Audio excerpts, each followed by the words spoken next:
Hello friends, কেমন আছেন সবাই? সাইকোফ্যাক্ট 2.0 তে আপনাদেরকে স্বাগতম। ফ্রেন্ডস, আজ আমি আপনাদেরকে এমন একটি দেশ সম্পর্কে বলতে চলেছি যেখানে ক্রাইম রেট সবচেয়ে বেশি। এমন একটি দেশ যেখানে সোনা এবং ইউরেনিয়ামের প্রচুর খনি থাকার সত্ত্বেও এখানকার মানুষ দরিদ্র সীমার নিচে বাস করে। এই দেশকে ব্যাবেল টাওয়ার অব দ্য ওয়ার্ল্ডও বলা হয়ে থাকে। ফ্রেন্ডস, আজ আমি বলতে চলেছি আরও একটি আফ্রিকান দেশ চাঁদ সম্পর্কে। তো চলুন ভিডিওটি শুরু করা যাক। সবার প্রথমেই আপনাকে জানিয়ে দিই, এই দেশের অফিসিয়াল নাম হলো দ্য রিপাবলিক অফ চাঁদ এবং দেশের মোট জনসংখ্যা প্রায় 1,60,00,000। মোট জনসংখ্যার 76% গ্রামে এবং বাকি 24% শহরে বাস করে থাকেন। এই দেশটি বিশ্বের সবচেয়ে ইয়াং দেশগুলির মধ্যে একটি। দেশের মোট জনজাতির গড় বয়স মাত্র 16 বছর, অর্থাৎ এখানে বেশিরভাগ স্থানেই ইয়াং জেনারেশনের লোক আপনি দেখতে পাবেন। এই দেশের রাজধানী হলো এনজামেনা এবং এটি হলো চাঁদের সবচেয়ে বড় শহর। এখানে খেজুর, মাছ, মাংস এবং কটন প্রসেসিং এর মেন ইন্ডাস্ট্রিগুলি রয়েছে। ফ্রেন্ডস, আপনি কি জানেন আফ্রিকার এই দেশটির নাম চাঁদ হলো কেন? আসলে আফ্রিকার দ্বিতীয় সবচেয়ে বড় ঝিলটির নাম হলো চাঁদ এবং এই ঝিলটির নাম অনুসারে এই দেশটির নাম রাখা হয়েছে চাঁদ। আপনাকে জানিয়ে দিই, এই দেশের মোট জনসংখ্যার 80% গরিবী সীমার নিচে বাস করেন। এখানে ডেইলি ইনকাম $1 থেকেও অনেক কম। আপনি বুঝতে পারছেন এই দেশের অবস্থা। আপনি হয়তো ভাবছেন এই দেশের অবস্থা এতটাও খারাপ হলো কিভাবে? আসলে এর প্রধান কারণ হলো এখানকার করাপশন।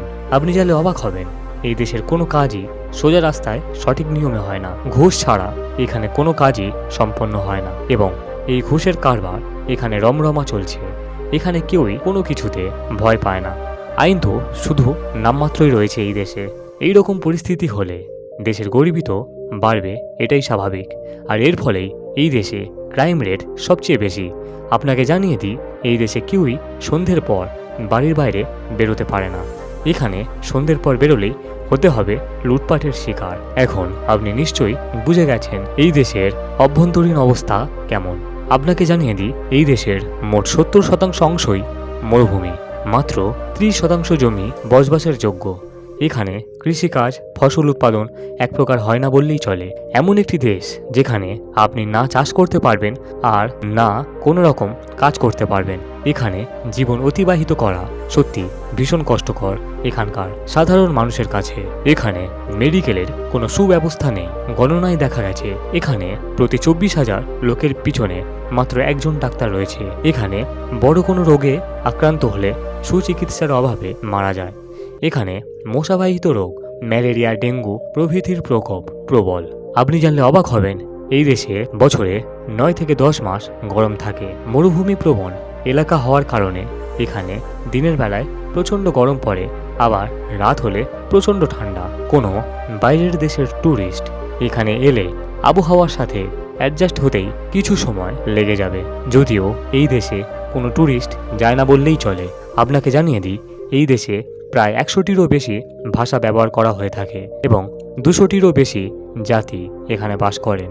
তাই এই দেশকে the ব্যাবেল tower of the world বলা হয়ে থাকে। এই দেশে এখনো পর্যন্ত একটি মাত্র টিভি চ্যানেল রয়েছে এবং সেটি হলো টেলিচার্ট।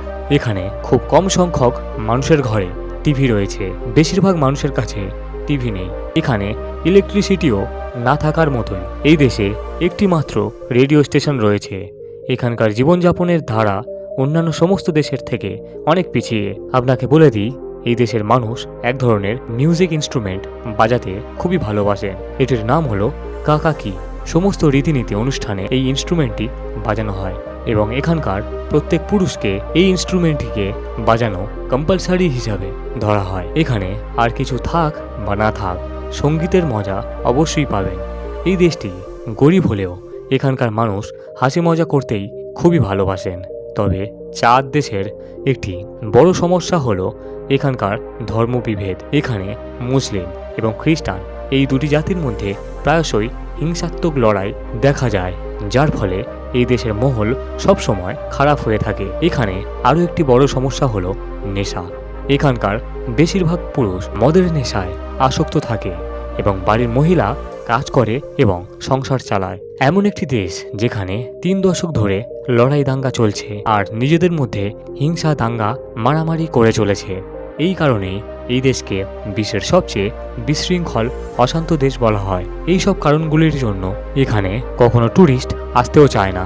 তবে এখানে বেশ কিছু স্থান রয়েছে যেখানে ট্যুর করা যেতেই পারে। এনজামিনা এটি এখানকার রাজধানী এবং অন্যান্য শহরগুলির থেকে অনেক পরিষ্কার পরিচ্ছন্ন। এখানে ঐতিহাসিক নিদর্শনও আপনি দেখতে পাবেন। এখানে নাইট ক্লাবও পেয়ে যাবেন। আপনি যদি কখনো চাঁদে যান তাহলে এই স্থান থেকে আপনার ভ্রমণ শুরু করতে পারেন। ফায়ার লার্জ এটি হলো সাহারা মরুভূমির কাছে অবস্থিত একটি ছোট্ট শহর। এটি একটি গুরুত্বপূর্ণ হিস্টোরিক্যাল প্লেস। এখানকার ভিউ অত্যন্ত সুন্দর। এখানে আপনি বিভিন্ন নন ভেজ আইটেম খেতে পারবেন। উটের পিঠে চড়া থেকে শুরু করে টেন্টে রাত কাটানো ইত্যাদি রোমাঞ্চকর মজা আপনি নিতে পারবেন। তবে আপনাকে বলে দিই, দিনের বেলায় এখানে ঘুরতে পারবেন না, কারণ প্রচণ্ড গরম। তবে সূর্য নেমে গেলে স্থানটি দ্রুত ঠান্ডা হয়ে পড়ে এবং ঘোরার জন্য আলাদা মজা আসে। জাগোমা ন্যাশনাল পার্ক ফ্রেন্ডস, এটি হলো এই দেশের সবচেয়ে বড় ন্যাশনাল পার্ক। এখানে আপনি নানান ধরনের বিভিন্ন প্রজাতির প্রাণী দেখতে পাবেন। বাঘ, চিতা, জংলি কুকুরের মতো বিভিন্ন প্রাণী এখানে রয়েছে। এখানে এমন কিছু প্রাণীও রয়েছে যা চাঁদ ছাড়া আর অন্য কোনো স্থানেই দেখতে পাওয়া যায় না। ফ্রেন্ডস, আপনি এখানে ঘুরতে পারেন, তবে অবশ্যই নিজের সেফটি নিয়ে। এই ছিল চাঁদ সম্পর্কে আজকের ভিডিওটি কেমন লাগলো অবশ্যই কমেন্টে জানাবেন। ভালো লাগলে লাইক এবং শেয়ার করে দেবেন এবং এরকমই ইন্টারেস্টিং ভিডিও পেতে চ্যানেলটিকে অবশ্যই সাবস্ক্রাইব করে দেবেন।